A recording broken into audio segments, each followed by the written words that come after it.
Hi y'all, this is So Blessed. Welcome to the Blessed Place. It is Saturday, Christmas Eve, and I'm just back from church. I have about an hour to kill before I have to go pick up my daughter from work and then go to my mom's. We're meeting at my mom's around 1 for dinner. So during this hour to kill, I'm going to do something totally out of my comfort zone. Y'all see that gray? Now y'all know I tries to keep that gray up out of my hair, right? But I always dye it black. Y'all, I got some fire red. Well, actually, it's not even fire red. It's called purple red. I got some purple red that I am going to dye my hair. Now, it was a year ago around this time, well, actually, it was Thanksgiving Day, that I cut my hair off and went natural. Well, I transitioned naturally, a couple of months before I cut it off. But Thanksgiving Day last year, 2010, I cut my hair off. So today, being Christmas Eve, I thought I'd do something else a little shocking. I think I had color in my hair once. Maybe, it had to be maybe about, I don't know, 9 years ago I tried it. Y'all took my hair out. So, I am going to color my hair, and my husband's at work. He went to work 5 o'clock this morning. He got off a couple of hours to come to church, and he went back to work. When he gets off work, he's going to come to my mom's house. And what I'm going to do is try to capture his reaction on camera, because he has no clue that I'm doing this. Y'all don't even know how this is going to turn out. I might be wearing a wig over to Mom and them's house. All right. I'll get back with y'all in just a few minutes. Okay, y'all, the process begins. I was supposed to have my hair wash my hair, but I just rinsed it off. Just rinsed it off. Because I washed my hair about 2 days ago. But since I had oil and stuff in it, I just rinsed it off. And y'all, I don't know what I was thinking, but I don't have a glove. So this is my makeshift glove. Oh, the name is the ghetto hair dye job. Whatever. Okay, y'all, let's get started. So, I'm just going to start applying it to my hair. Oh, y'all, this is the point of no return. Oh, Lordy. Point of no return. You just apply it, I don't know, where my little application brush. Like when I'm dyeing my hair. When I'm dyeing my hair black, I have this application brush, and I don't know where it is. I don't know if this dye is going to cover my gray. Y'all, this is just a total adventure. But, y'all blessed ones are my family, and I just wanted to share it with y'all. But now, y'all know if this come out of disaster. If this come out of disaster, y'all might not see this now. Oh shoot, I forgot the thing told me to put some petroleum jelly around my edges. Oh Lordy. Too late now. Y'all, I'm messing up already. I forgot I'm supposed to put some petroleum jelly. Y'all, this is by no means a how-to video. Cause don't follow my lead. You're looking a hot mess.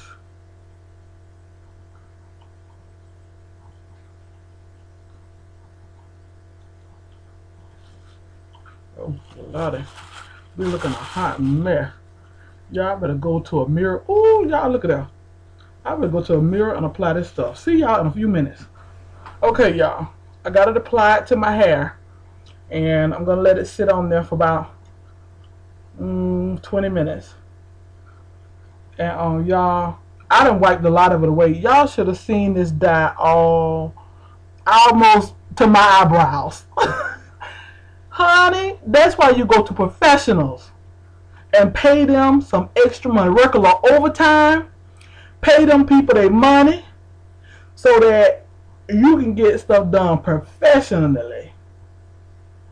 They done went to school and they done learned all of this, and here we are trying to do it at home, undermining their professionalism and what they went to school for and their training. And we just think we can do it at home. Y'all, Ooh, y'all see? All I got it all up. I'm trying to wipe it off, but we'll see. We'll see how it turns out.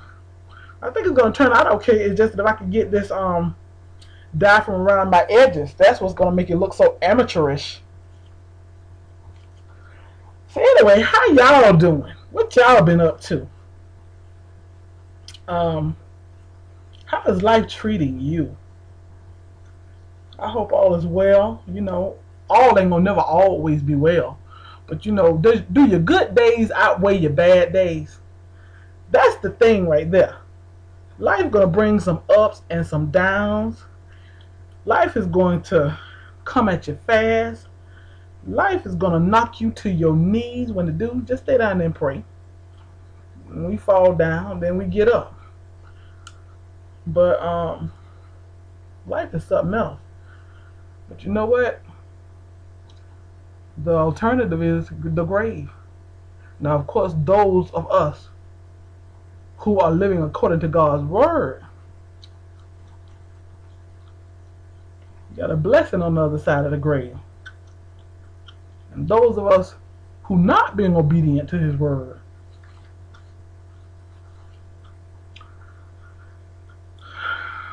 let's just say there's somewhere for you called hell. H-E double hockey sticks. Anybody used to call it that? Yes. Eternal lake of fire. I don't know. Even if I didn't believe in it, even if I didn't grow up believing it, I don't want to take no chance. And then God is such an awesome God, such a loving God. It's like, who wouldn't want to serve a God like the one we have? Don't get me to preaching hallelujah. Anyway, we had a good word at church. Pastor, my husband, was talking about the birth of Christ, but he related it to God birthing something in us. And I know God birthing something in me. And I just haven't quite figured it out yet. Back in the day when you were having a baby, you didn't have all these sonograms, ultrasounds, and all that. You didn't know what you was birthing until it came out and the doctor looked and said, congratulations, you got a girl, you got a boy, you got twins. You didn't even know if you were having twins or triplets back in the day. So that's how it is when God didn't give us no sonogram and no ultrasound to see what he's birthing, exactly what he's birthing in us. He might have given you a good clue. You know how the old wives tell, people can tell, oh, you carrying low, you got a boy. Oh, you carrying high, you got a girl, whichever way it goes. Oh, you can't stand certain smells, then you having this or you having that. Oh, you so big at this many months, you must be having twins. So they could partially predict. You had some people who were good at that, who could partially predict what it was that you were birthing.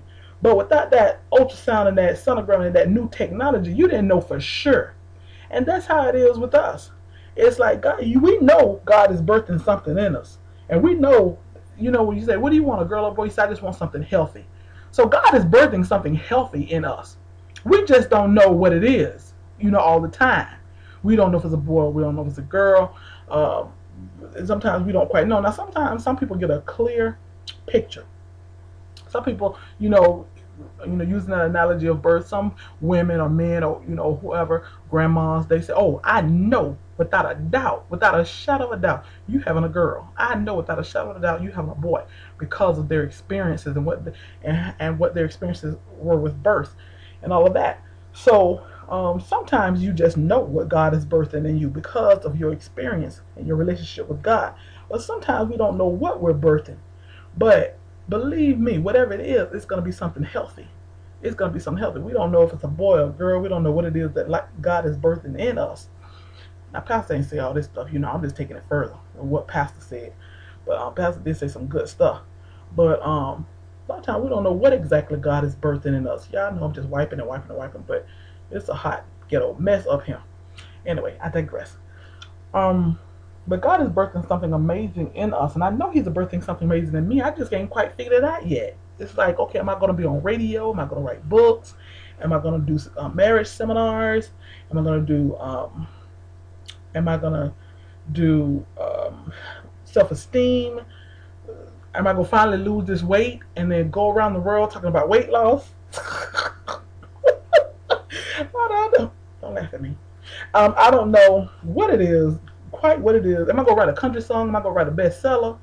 Um, but I'm just gonna do some local, some local good things. Being a hero in my own home, in my shero in my own home, in my own community, my own church. I don't know what God is birthing.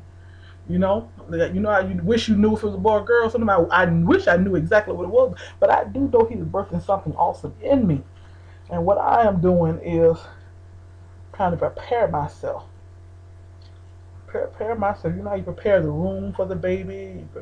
You don't let the baby come home without nothing. You get some Pampers, you get some onesies, you get some milk, or unless you're gonna breastfeed, whatever it is, but you prepare yourself for the baby. And you got 9 months. God don't just say, well, boom, you have sex and tomorrow you got a baby. Look at God. He give you 9 months or somewhere close to that to prepare for this baby. So God is giving you time right now to prepare for what He is birthing in you. Y'all, this video done became a sermon. And it's supposed to be about this jacked up dye job I'm doing. Okay, y'all. I'll be back. Okay, y'all, I'm back. Dye job complete. Y'all, I don't even see a difference except for the dye that's all around my edges. Y'all, it's a hot mess, but it looks better than before I turned on this camera, because I've been just trying to wipe, dab, and get all this dye from around my edges. But my hair, I don't know. I don't see an ounce of color in my hair. Do you? Other than what's right around here. But anyways, that's okay. I'm getting ready to go to the grocery store, going to pick up my daughter, going to my mama's house, and I'm going to rock this color, this bad dye job, like I just stepped out of salon. Because that's what us, America's Next Top Models, do. Alright, happy holidays to you guys. I can't wait to go get my eat on. Some mac and cheese, some meatloaf, some turkey, some green beans, some desserts. I don't know what all my mom got in store, but I do know that part is on the menu. Okay, y'all. I don't need to be really giving my husband's reaction, because I thought my hair was going to be like a shocking red or a shocking burgundy. And it's just a shockingly bad dye job. But I'm going to rock this shoe. Love y'all. Y'all be blessed. Hey, y'all. I'm back. It's the end of the night. Spent the day with my family. Y'all, I got back home about, I don't know what time it was. I'm going to say I got home maybe close to 7 p.m. I crawled in that bed. I was exhausted from... I've been working, 12-hour shifts Wednesday, Thursday, and Friday, and sleeping 2 and 3 hours at night. And I was exhausted. I got in that bed, and I just woke up around 10 or so tonight. Took my shower, got on my powders. But y'all, today, when I went out, y'all know, see this, okay, I don't know if y'all saw this bad dye job. Y'all, my hair itself, all of this, it looks just black. Doesn't look like everybody all day long, my family, after they got their laugh on, kept asking me why didn't I dye my whole head? Why did I just dye my edges? People, I did not just dye my edges. I dyed the whole thing. This is the only part that colored around my edges. Y'all, my family got they laugh on. They done put me all on blast on Twitter. They done laughed at me. I got a new name now. Deborah calling me Big Red. Love to talk there. Calling me Big Red. Y'all, my family, they're brutal. They are brutal. They are something else. But y'all, they done got my laugh. They laugh on. My husband done blank stared at my hair. I told him I was getting ready to go to the mall with my sister. He like, you going to the mall like that? And when he first saw me, I should have had my flip, y'all, but I didn't have any batteries in my camera, and I didn't make an effort to put it in. But y'all, I wish I'd had a camera all day long to capture because one by one they started. It wasn't like everybody saw my hair all at one time. One by one, first they didn't see it. They're talking to me, and then it's like, what's wrong with your hair? Or they look up at my hair and bust out laughing. Or y'all, well, look, my mama told me I might as well give it up. That this gray is gonna come and can't too much color it. other than black. She's like, black, the only thing really is going to cover that gray. And she's like, you might as well give it up and embrace your gray. Because my mom is just silver gray all over. Has been for years. So we just give it up. But yeah. But y'all, I went to the mall. I saw, of course I would see some old friends, people that I hadn't seen in years. But honey, I rocked this. And of course I'm self-conscious. I'm thinking everybody I see is looking up at me. I'm thinking they looking up at my hair. I'm thinking when I saw my friends, I'm thinking that they said, oh my God, what's wrong with your hair? Because first thing they say, they're like, oh, and they hug me and they're like, oh, you look so good. Because a lot of people haven't seen my hair natural. And I've lost some weight from when some people have seen me, and then I've gained some since some people have seen me. But they're like, oh, you look so good. And then of course I had to kind of beat them to the punch about the hair because I'm paranoid about the hair. And I'm like, oh, thank you. I said, but I tried to do a dye job this morning, and only thing dyed was my edges. And they were like, we thought you tried. I thought you tried to do that. I thought you just tried to put just red around the edges. I said, girl, I told my family. I said my family laughed at me. I told them I'm going to the mall. I'm gonna rock this. They like, girl, that's all right. You rocking it. Because after a while, other people gonna be trying to dye theirs like that. Y'all, I'm just encouraging you to work with what you got and rock with what you got until you can get something different from what you got. So whether that be extra weight, not enough weight, the bad hair day, a bad dye job, a bad job, career in general, rock what you got until you can do better. Or get a wig. All right, y'all. I just want to sum up my day and show y'all pay them professionals their money. Y'all, let's stop trying to do these home stuff. Oh my goodness. All right, y'all be blessed. I hope y'all had a wonderful, wonderful Christmas Eve. Talk to y'all later. Y'all be blessed.